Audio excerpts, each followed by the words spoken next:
What a game against the Bulls. Dante DiVincenzo for three played 52 minutes, second most in the league all year. Jalen Brunson, another 40-point game. Precious Achiuwa, all four of his points in the overtime. It came down to this. Down one. DeMar DeRozan, final seconds of the OT, no. And the Knicks get the number 2 seed in the East. They get their 50th win of the year, and they beat the Bulls 120-119 in overtime. So it's all set in the Eastern Conference. After all the games have been played in the East, the regular season is over. Celtics, of course, won. The Knicks 2 because the Bucks lost. Milwaukee's 3. Cavs are 4. They'll open up against the Magic. Pacers are 6. They'll open up against the Bucks. And the Knicks in the first round will play the winner of the Sixers-Heat play-in game. Sixers are 7.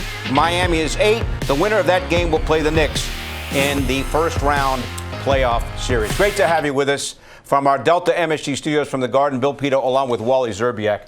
If this is how the playoffs are going to be, we are in for a huge treat. The largest lead in this game was 8 points, and it came down to overtime, and the Knicks get their first 50-win season since the 12-13 campaign. What a game, what an atmosphere. That means a ton to a franchise and a locker room. I was lucky enough to win 50 games, 50 or more, 5 out of my 10 years. That is a massive goal to achieve as a team and as a coaching staff and as a New York Knicks franchise. And I give the Bulls a lot of credit. They were not playing for anything. They were set in a 9-10 play-in game.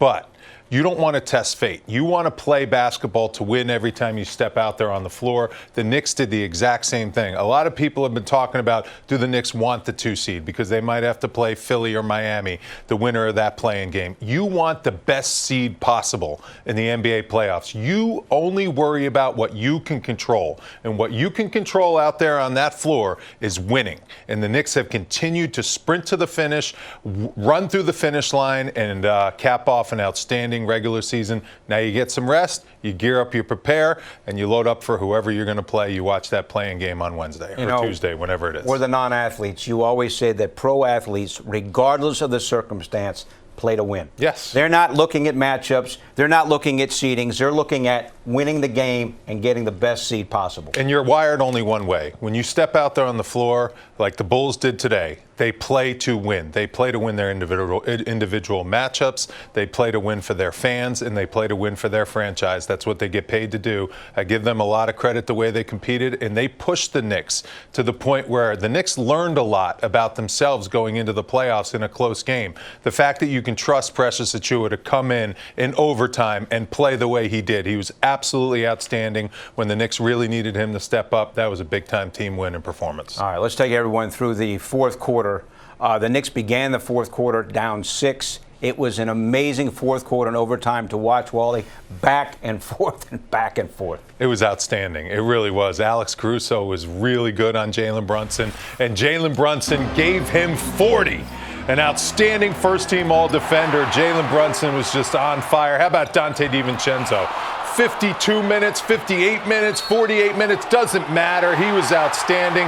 That was a big and one by Jalen Brunson late in that game. And Kobe White, I'll tell you, since Zach LaVine went out of the lineup, he has played outstanding for Billy Donovan.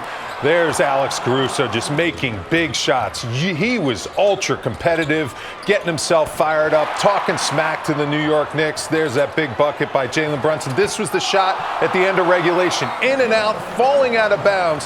That thing almost went in. That's how skilled Jalen Brunson is. Then we go on to overtime. It was just back and forth. Haymakers back and forth. Like Mike Breen was saying, there's a big 3 by Dante DiVincenzo. And how about Precious Achiuwa? Just in the right place at the right time, no matter what moment in the game. Was outstanding defensively, too.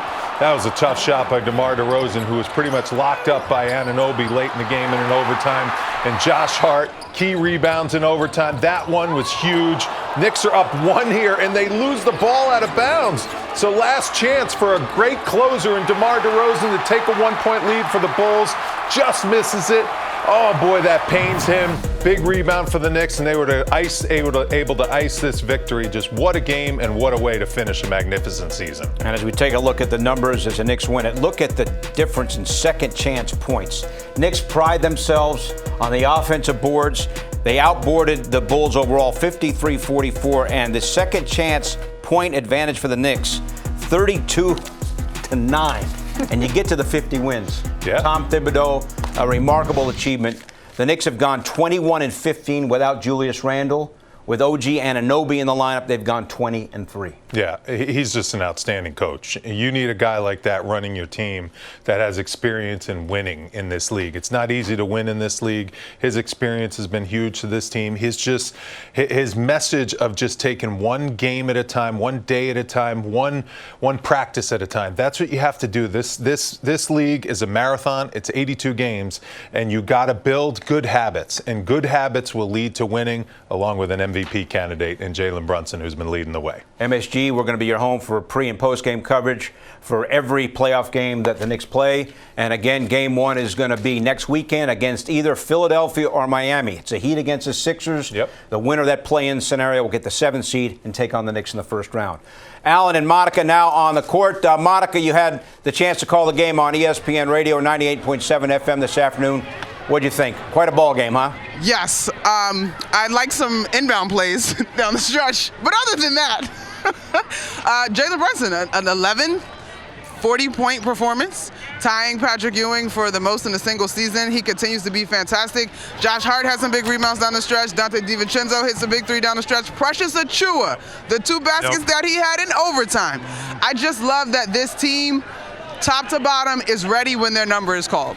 That's exactly it. You never know on each night who's going to be that extra unsung hero. You don't expect tonight it was Precious Achiuwa. Each night it's somebody different to go along with what Jalen Brunson can do on a nightly basis, Dante DiVincenzo and what he's been able to do. The 3 Villanova guys just seem to always be in the middle of everything. But now that the season's over, can we just discuss something that I've been following now for the last couple of years, but especially this year, and that is what Tom Thibodeau has brought to this franchise. He and his coaching staff has brought to this franchise, because we are talking about now another strong finish to a season. And that's 4 straight years now that the Knicks have had a winning record in the final 20 games of the season, the final quarter of the season. When he always talks about throughout the year, you want to finish strong. You want to play at your best at the end of the year.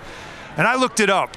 In his 4 years with the Knicks, Tom Thibodeau's winning percentage in the last 20 games of each season is a combined 54-26.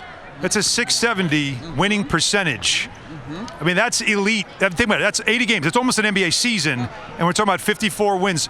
Every year, they finish strong. They finish ready for the postseason, and he does it. And that's a great sign of a coach who understands his team and understands how to get a team ready for the part of the year that matters the most, Monica. It's playoff time. 100%. And it's funny because today, one of the themes in the pregame conference was preparation. And you can't achieve results like that without being adequately prepared, Pito.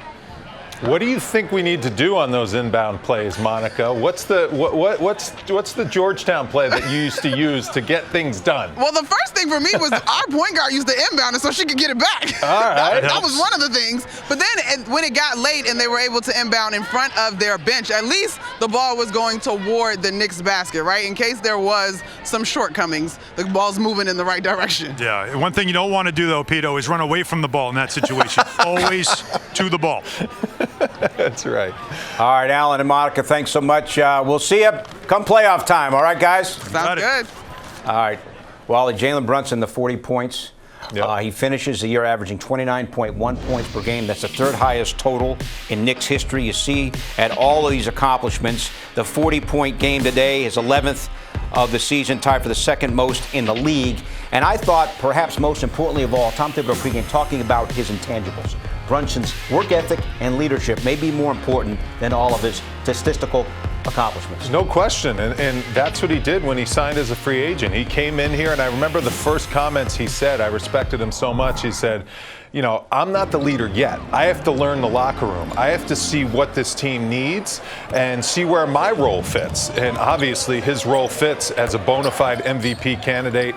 I have him in the top 3. I mean, he could win it. When you talk about most valuable player to a team, what he has meant to this team with the injuries that they have endured, to continue to play at the level that he has raised his game to whatever bar the Knicks have needed on a nightly basis. I mean, these 40-point barrages with 2 and 3 guys draped all over him, it's just incredible what he has proven he's capable of doing in this league. This is a guy that was a 2nd-round pick. And he has absolutely just proved everyone wrong coming into, from what he was expected to be coming into the NBA. I have so much admiration for what he has accomplished. Obviously, having his dad on the coaching staff is just a really good thing, because you see in every key moment of the game, you see Rick Brunson pull Jalen over and he notices something in the game and he tells him exactly what he sees, and that helps Jalen Brunson immensely, because that's a guy that he trusts back to being a kid who has taught him how to play the game of basketball. That's a special bond that those two have together. And Wally Brunson's doing a great job of when he's doubled, finding the open man. He had 7 assists. No question. And that's not easy to do. And also his teammates know he's going to make the right play. Be ready to be aggressive when you get that opportunity. And since Randall's been out, Brunson averages over 31 a game. He got 40 today.